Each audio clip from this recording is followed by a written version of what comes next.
नैमिषारण्य को अनिमिष क्षेत्र मानते हैं। अनिमिष भगवान विष्णु का नाम है। ये भगवान नारायण का क्षेत्र है। भारतवर्ष की भूमि को अलग अलग क्षेत्रों में बांटा गया है। जैसे आजकल राज्य बने हैं कि आंध्र प्रदेश है, ये तमिलनाडु है, ये कर्नाटका है, ये महाराष्ट्र है वगैरह। उसी प्रकार प्राचीन काल में भारतवर्ष की भूमि को अलग अलग क्षेत्रों में बांटा गया। जैसे वारा क्षेत्र है, जैसे महाराष्ट्र वगैरह परशुराम क्षेत्र है, दंडकारण्य, और कितने अरण्य हैं भारतवर्ष में। तो उसी तरह नैमिषारण्य ये अनिमिषक क्षेत्र है। ये भगवान विष्णु का क्षेत्र है। हमारे यहां ये मान्यता है कि उत्तर भारत में 4 स्थानों में भगवान प्रत्यक्ष हैं। एक पुष्कर में पानी के रूप में, पुष्कर राज सरोवर में जो पानी है उस रूप में नारायण, नार नीर,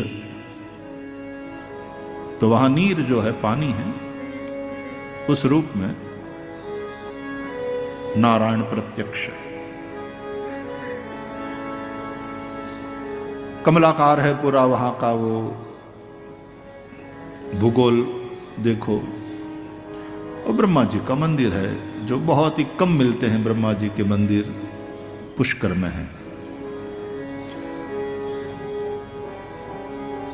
ब्रह्मा जी के 4 मुख से 4 वेद, और पुष्कर को तीर्थों का गुरु माना गया है हमारी परंपरा में। पुष्कर तीर्थों का गुरु है। प्रयाग तीर्थों का राजा है, तीर्थराज, और पुष्कर तीर्थ गुरु है। तो पुष्कर में पानी के रूप में प्रभु प्रत्यक्ष है। नैमिषारण्य में पेड़ों के रूप में, उस अरण्य में जितने भी पेड़ है उन पेड़ों के रूप में प्रभु प्रत्यक्ष है। जैसे यहां व्रज में एक एक पेड़, एक एक वृक्ष साधारण नहीं, कोई न कोई दिव्य पुण्यशाली ऋषि, कोई मुनि, कोई ऐसा प्रेमी, उस रूप में हम यहां पेड़ों को देखते हैं। और यदि उसमें तमाल का वृक्ष मिल जाए तो फिर कमाल हो जाता। लोग भेंटते हैं, साक्षात श्री कृष्ण से जैसे भेंट हुई। पूज्य कारश्री महाराज श्री के साथ हमको ब्रज 84 परिक्रमा का लाभ मिला। 1.5 महीने तक नंगे पांव घूमे पूरे ब्रज की भूमि में। क्या आनंद आया। तो तमाल का वृक्ष कहीं मिल जाए तो सभी भेंटते थे, जैसे श्री कृष्ण को आलिंगन कर रहे हो।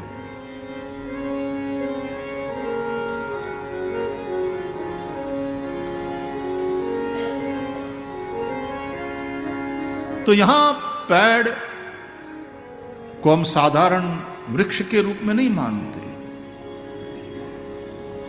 श्रीमद् भागवत के वेणु गीत में भी वर्णन किया गया है कि पेड़ों की क्या स्थिति है जब श्री कृष्ण वेणुनाद करते हैं।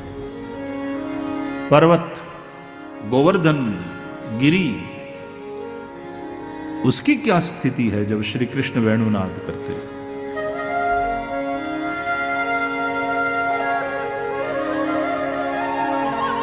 हंताय मद्र रबला हरिदास वर्यो यद्राम कृष्ण चरण स्पर्श प्रमोदः।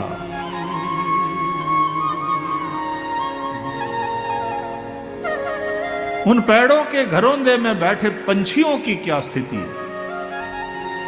उद्भिज हो, अंडज हो, स्वेदज हो, जरायुज हो, सब प्रकार के प्राणियों की क्या स्थिति बनती है जब श्री कृष्ण वेणुनाद करते हैं।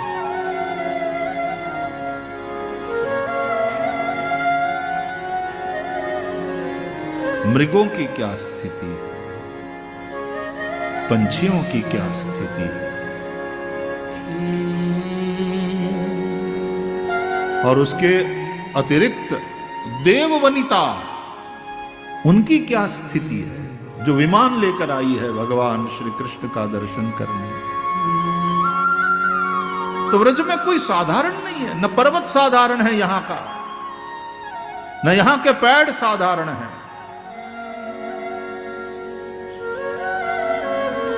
श्री यमुना कोई साधारण नदी के रूप में हम थोड़ी देखते हैं। ये श्री कृष्ण तुरीय प्रिया है। श्री यमुना जी की बात भी आई है उसमें। तो नैमिषारण्य में पेड़ों के रूप में नारायण प्रत्यक्ष है। बद्री में जाओ तो वहां 2 पहाड़ के रूप में भगवान नरनारायण प्रत्यक्ष है। इसलिए एक पहाड़ को नर कहते हैं, एक पहाड़ को नारायण के रूप में हम देखते हैं। बद्री आप गए होंगे तो पहाड़ों के रूप में प्रभु प्रत्यक्ष है। और पुलहाश्रम जाओ गंडकी नदी के तट पर, तो वहां पत्थर, वो शिला,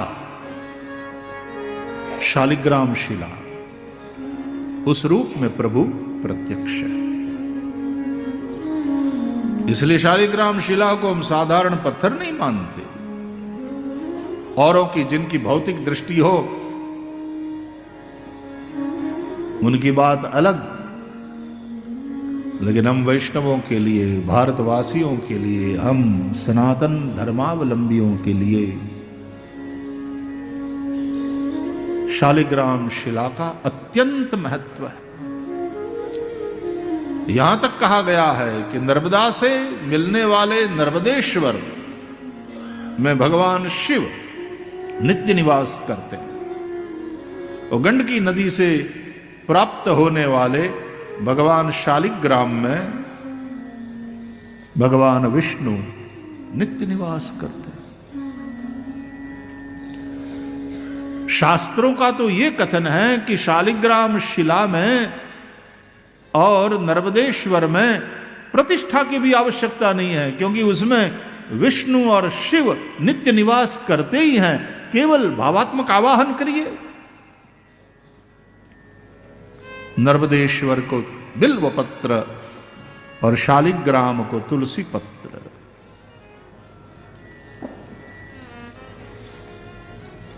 एक कटीला है वृक्ष, एक पौधा है, एक सॉफ्टनेस है, एक सुगंध है तुलसी की मंजरी में। भगवान विष्णु को प्रिय है। और चक्रांकित हो, विशेष महिमा हम मानते हैं। जैसे नर्मदेश्वर में कई लोगों को ओमकार दिखाई देता है, तो बोले देखिए स्पष्ट ओमकार है भाई श्री, इसमें फला फला महाराज जी ने दिया था हमको। या तो इसमें देखिए ये वाले नर्मदेश्वर में बिल्कुल त्रिपुंड एकदम प्रत्यक्ष है। या तो देखो यहां त्रिलोचन, 3 लोचन का दर्शन हो रहा। या तो इसमें देखो त्रिशूल दिखाई दे रहा।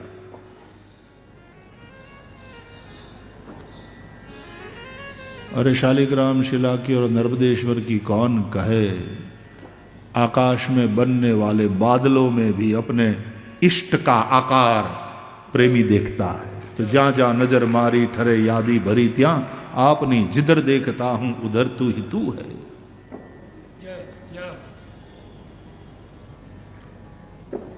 बादलों से बनने वाले आकार में, उसमें भी अपने इष्ट का दर्शन कर, देखो बिल्कुल कन्हैया जैसा लगता है, क्योंकि दृष्टि में कृष्ण है।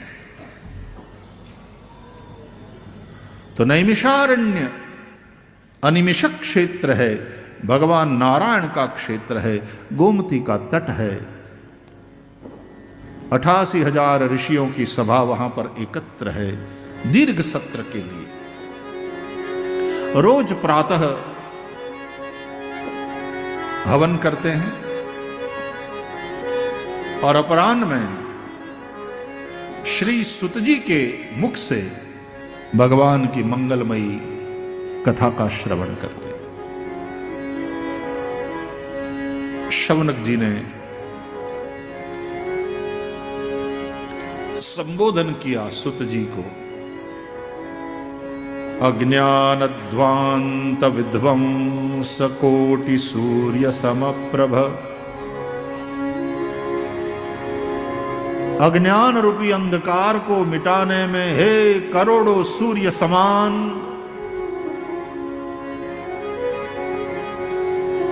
इसी श्लोक की समानता वाला श्लोक आप गणपति के लिए जब गणेश जी को प्रणाम करते हैं तब भी बोलते हैं, वक्रतुंड महाकाय कोटि सूर्य समप्रभ निर्विघ्नं कुरु मे देव सर्व कार्येषु सर्वदा।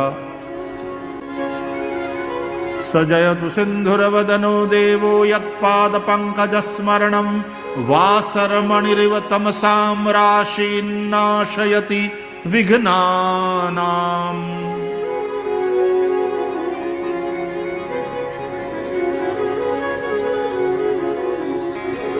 अगजानन पद्मार्कम् एकदन्तम्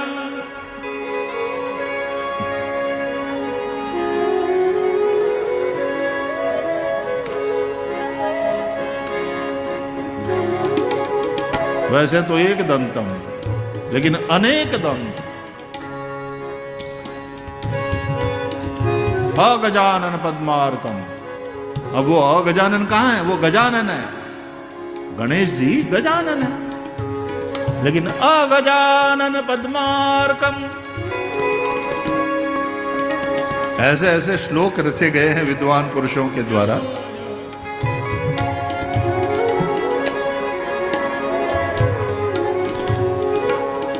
तो वहां अगजानन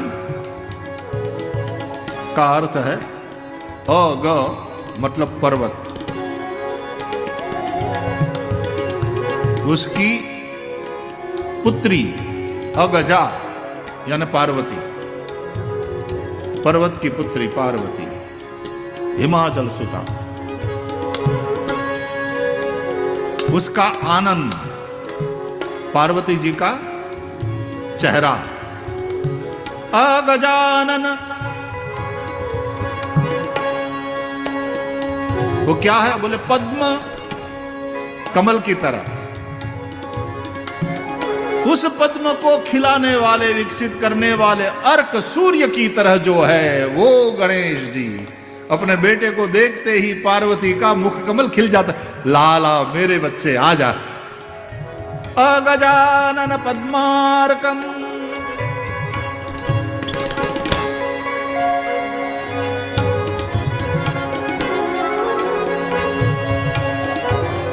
तो कोटि सूर्य समप्रभ। हम उन श्लोकों में ज्यादा नहीं जाएंगे, नहीं तो फिर गाड़ी उस तरफ ज्यादा चली जाएगी। अज्ञान ध्वांत विध्वंस कोटि सूर्य समप्रभ। अज्ञान अंधकार को मिटाने में हे करोड़ों सूर्य समान सूत। क्या हमारी अपने वक्ता के प्रति ये आस्था, ये आदर, ये श्रद्धा है? पहली बात ये।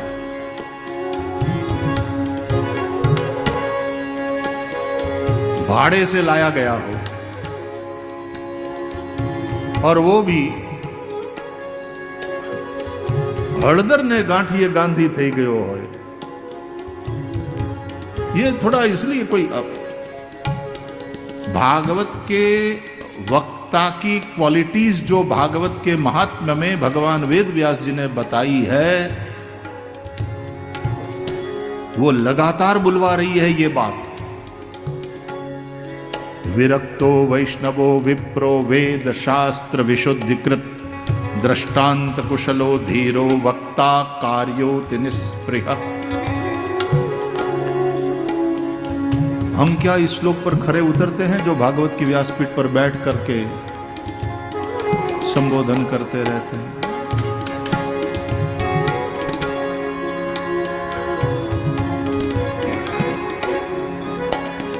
और जब इस प्रकार का वक्ता हो तो उसके प्रति ये आस्था, अज्ञान ध्वांत विध्वंस कोटि सूर्य समप्रभ,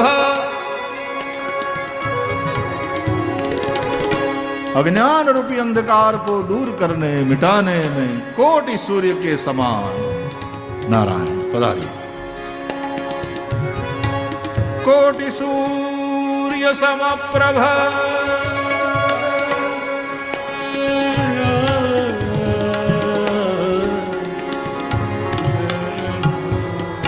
हे सूत आख्याहि कथा सारम,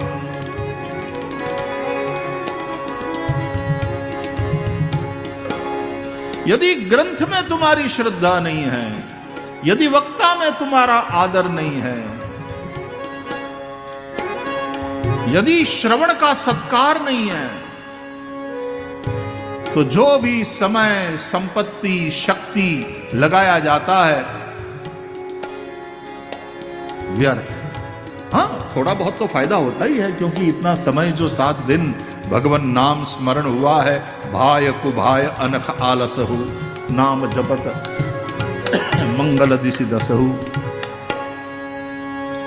कान में जो कथा के शब्द पड़े हैं तो कुछ न कुछ तो, क्योंकि नहीं कल्याण कृत कश्चित दुर्गतिम तात गच्छति, किया हुआ तो निष्फल जाएगा नहीं, लेकिन ये पूरा पूरा फल चाहते हैं। जिस ग्रंथ की हम कथा सुनते हैं उस ग्रंथ के प्रति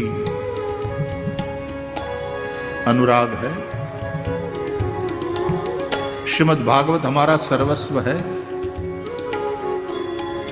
वक्ता के प्रति आदर है, जो श्रवण कर रहे हो उसमें श्रद्धा है, और जिस देव से संबंधित ये ग्रंथ है उसमें अनुराग।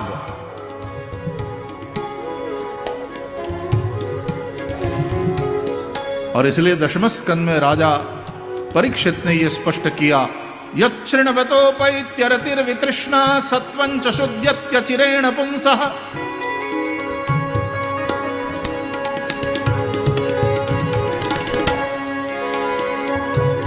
भक्तिर्हरौ तत्पुरुषे च सख्यं तदेव हारं वद मन्यसे चेत्।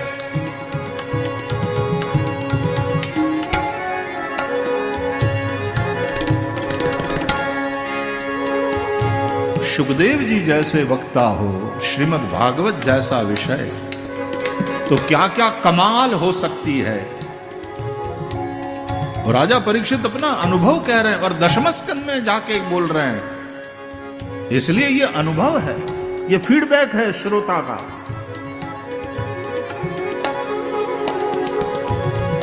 That is what I experienced here. दशम स्कंद में चल के बोले हैं राजा परीक्षित।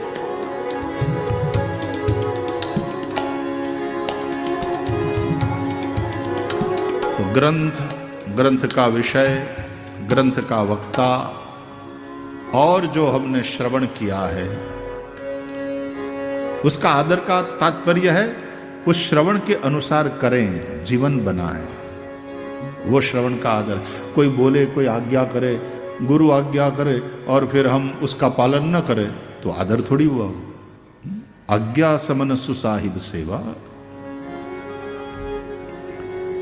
इतनी लंबी चौड़ी गीता सुनाए श्री कृष्ण,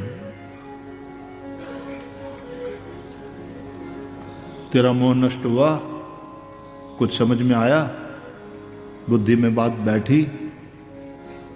18वें अध्याय में कृष्ण ने पूछा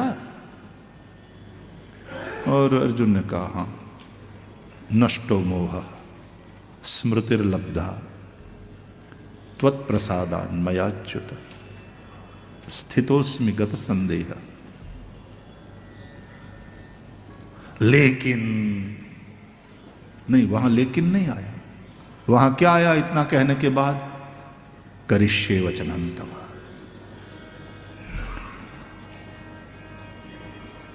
मैं आपकी आज्ञा के अनुसार करने को प्रतिबद्ध और प्रस्तुत हूं।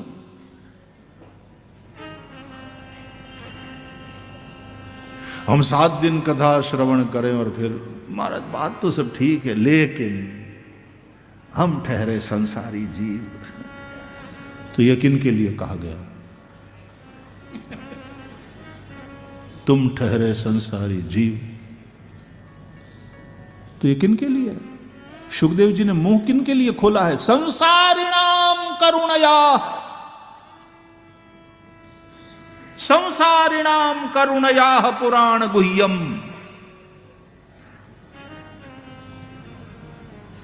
संसारियों पर ही तो करुणा करके सुखदेव जैसे मुनि ने मौन छोड़कर मुखर होकर ये कहा है। ये प्रवचन क्यों पालथी मारकर बैठ गए 7 दिन? क्यों मौन छोड़कर मुखर हो गए? उनको कोई अपने सोशल मीडिया से अपने फॉलोवर्स बढ़ाने थे? उनको सम्राट चक्रवर्ती सम्राट परीक्षित से दक्षिणा तगड़ी मिलेगी, यह भावना थी? क्यों बोले हैं सुखदेव जी और किनके लिए बोले हैं? बोले करुणा के चलते बोले हैं। किनके लिए? संसारिणाम। महाराज हम ठहरे संसारी। चुप। फिर काय को शुरुआत में प्रश्न पूछा? आदर।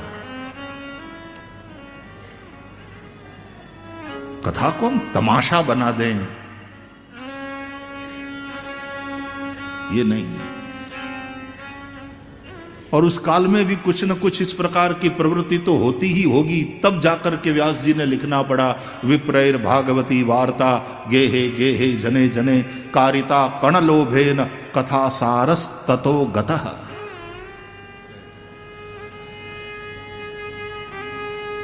कथा की गरिमा बनी रहनी चाहिए, इसकी मर्यादा सुरक्षित रहनी चाहिए। और ये जिम्मेदारी सबसे पहले वक्ता की है,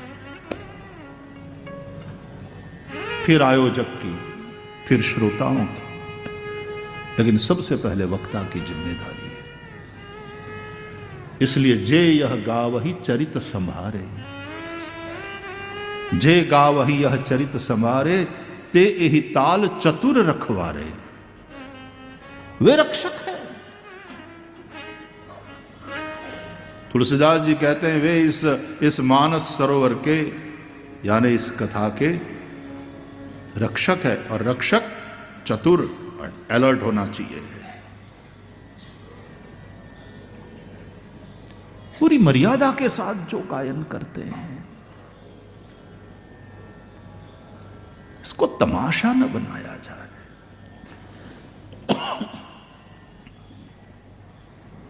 संगीत साथ हो। क्या कहना? प्रहलादस्तालधारी तरल तरिके कथितया चोद्दव कांस्यधारी वीणाधारी सुरर्षि स्वर कुशलतया राग करता अर्जुनो भूत इंद्रो वादिन मृदंगम। जहां आकर के स्वयं इंद्र भी मृदंग बजाने के लिए बैठ जाए। जय जय सुकरा कीर्तने ते कुमारा यत्राग्रे भावभक्ता सरस रचनया व्यासपुत्रो बभूव। और इस प्रकार का संकीर्तन जब होता है प्रेम पूर्वक, तो ननर्त मध्ये त्रिकमेव तत्र। स्वयं भगवान प्रकट हो करके वो भी ठुमका लगाने लग जाते हैं। और ठाकुर जी का ठुमका क्या कहते? ये व्रजवासी और होरी में रसिया में व्रजवासी जो ठुमका लगाते हैं, भाई भाई वो तो व्रजवासी लगा सकता है। वो देखते रहो, वाह, दर्शनी होते हैं व्रजवासी। जब रसिया गाते हैं वो जितने मधुर श्रवणी, उतने ही व्रजवासी के ठुमके दर्शनीय होते। और ठाकुर जी का ठुमका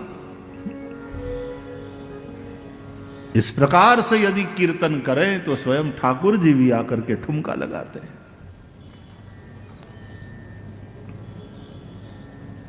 तो संगीत हो। हमारे पराशर जी भी संगीत में जब सुनाते हैं, सांदीपने भी आकर के आपने श्रीमद् भागवत का गायन किया है, तो नारद जी के हाथ की वीणा, उनके हाथ की करताल, वो जिसके प्रति समर्पित है और जिस प्रकार से समर्पित है, उस पूरी मर्यादा के साथ, उस भाव के साथ संगीत सहायक बने, श्रृंगार करे कथा का ये सब सुर, ये तो अच्छी बात है। लेकिन कथा को तमाशा नहीं बनाना है।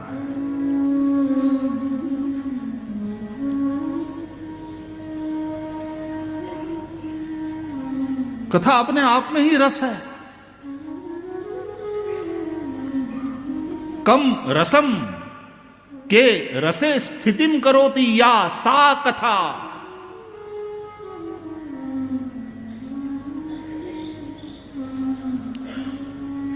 कथा में है ही है रस, वो रस स्वरूप ही है, क्योंकि कृष्ण का वांग्मय स्वरूप है ना, और रसो वैसा, परमात्मा रस स्वरूप है, इसलिए कथा भी रस स्वरूप है।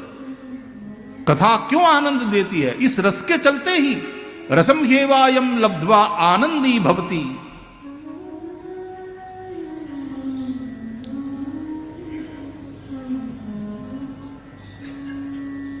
तो एक मर्यादा के साथ, जे गा वही यह चरित संभारे,